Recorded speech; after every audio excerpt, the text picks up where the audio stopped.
अस्सलाम वालेकुम बच्चों, कैसे हैं आप लोग? ठीक है, क्या कर रहे हैं जी? सारे काम कर लिए आप लोगों ने? वेरी गुड, यानी कि आप बहुत अच्छे बच्चे हैं, सारे काम कंप्लीट कर लेते हैं।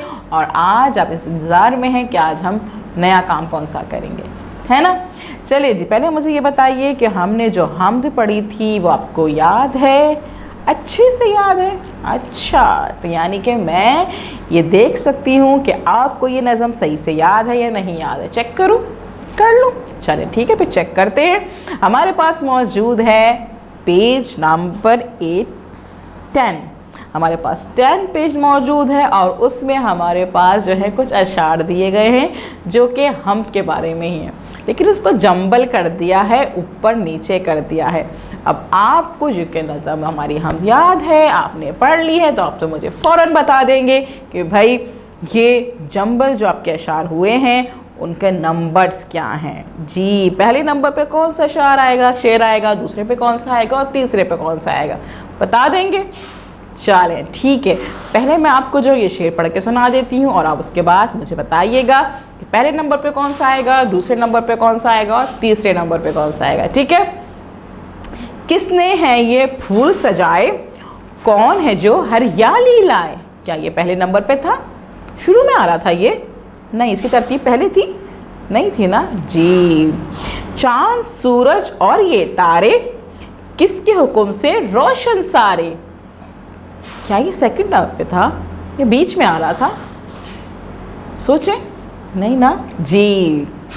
आओ बच्चों मिलकर बैठो, सोचो समझो और फिर बोलो जी। ये मौजूद है थर्ड नंबर पे। तो ये किस नंबर पे था? जी हाँ, ये था पहले नंबर पे, यानी कि ये शुरू में आया था हम्द में। तो हम यहाँ पे लिखेंगे तरतीब और यहाँ पे लिखेंगे पहला, फर्स्ट यहाँ पे डालेंगे।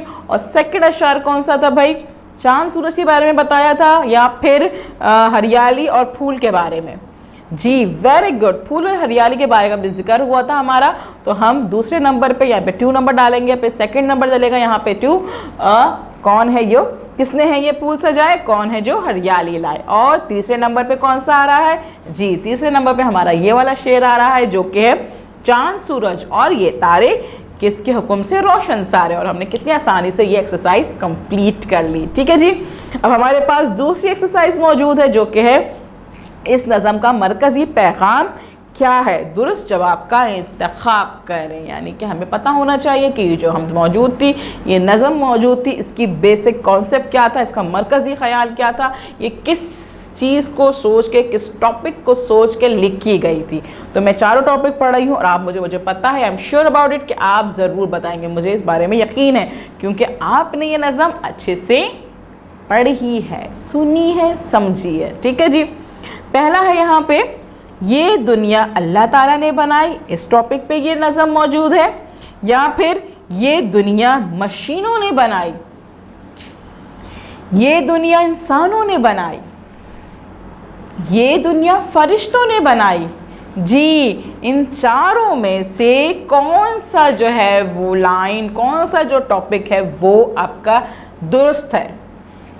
एग्जैक्टली राइट, बिल्कुल दुरुस्त, बिल्कुल शाबाश। ये है ये दुनिया अल्लाह ताला ने बनाई जी, ये दुनिया अल्लाह ताला ने बनाई। इस नज़म का मरकज़ी ख़याल है कि ये दुनिया अल्लाह ताला ने बनाई। इस टॉपिक पे ये पूरी नज़म लिखी गई है। वेरी नाइस, ठीक है जी। अब हमारे पास पेज नंबर 11 मौजूद है और पेज नंबर 11 पे हमारी दूसरी एक्सरसाइज मौजूद है जो कि है ये नज़म किसके बारे में है।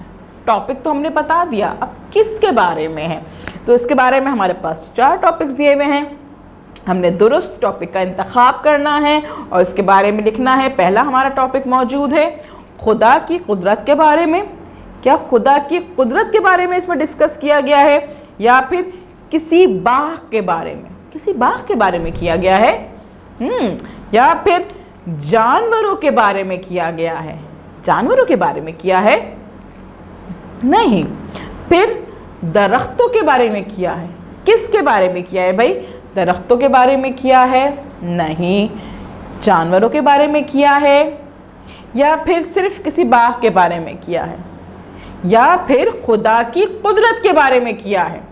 अल्लाह ताला की कुदरत के बारे में किया है ना, उनके बारे में बताया है जी। खुदा की कुदरत की तारीफ़ की गई है इसमें। तो हमारे पास क्या होगा कि इस नज़म में किसकी तारीफ़ की गई है, किसके बारे में बताया गया है? यस, यहाँ पे आता है खुदा की कुदरत के बारे में। तो हम दुरुस्त जवाब क्या होगा हमारा, जिसमें हम राइट का निशान लगाएंगे, सही का निशान लगाएंगे, वो होगा खुदा की कुदरत के बारे में। ठीक है जी, यानी कि हमने कितनी आसानी से अपनी 3 एक्सरसाइज कर ली, क्योंकि हमने अपनी पहली वीडियोस जो है बहुत ही गौर से सुनी थी, समझी थी। इसका मतलब ये है कि अगर हम डेली बेसिस पे अपनी सारी वीडियोस जो है बहुत ही ध्यान से सुनेंगे, समझेंगे, तो आगे का हर काम हमारे लिए बहुत ही आसान हो जाएगा। ठीक है जी, अब आपने क्या करना है, आपने इस वीडियो को बार बार देखना है ताकि आपको जो है इसका मरकज़ी पैगाम समझ में आ जाए, इसके बारे में, नज़म के बारे में समझ में आ जाए, और आप अपनी टीचर को बता सकें, अपने दोस्तों को बता सकें इजीली कि इसका बेसिक कॉन्सेप्ट क्या था, इसमें क्या बताया गया था आपको। ठीक है जी,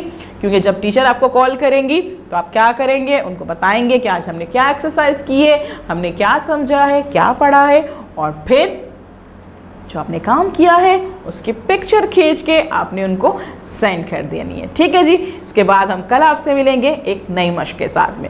अल्लाह हाफिज़।